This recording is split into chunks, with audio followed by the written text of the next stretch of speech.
And this is the book of Hebrews in the Passion Translation. Hebrews, living faith. Jesus, the language of God.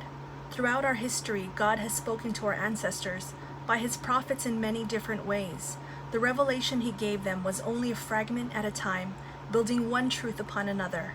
But to us, living in these last days, God now speaks to us openly in the language of a son, the appointed heir of everything. For through him, God created the panorama of all things and all time.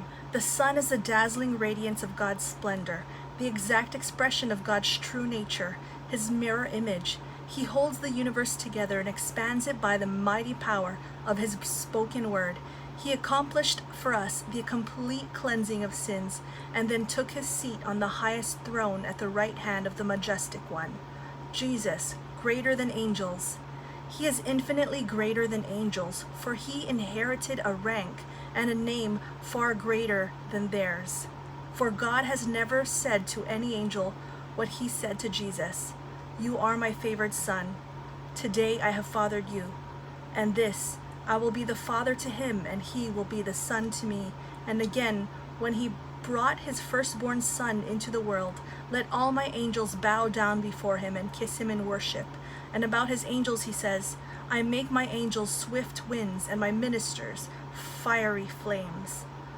But about his son he called him God, saying, "Your throne, O God, endures forever and ever, and you will rule your kingdom with justice and righteousness. For you have cherished righteousness and detested lawlessness. For this reason God, your God, has anointed you and poured out the oil of bliss on you more than on any of your friends." And he called him Lord, saying, "Lord, you formed the earth in the beginning, and with your own hands you crafted the cosmos. They will both one day disappear, but you will remain forever. They will all fade like a worn-out garment, and they will be changed like clothes, and you will fold them up and put them away. But you are I am. You never change, years without end." And God has never said this to any of his angels: "Take your seat next to me at my right hand until I force your whispering enemies to be a rug under your feet." What role then do the angels have? The angels are spirit messengers sent by God to serve those who are going to be saved.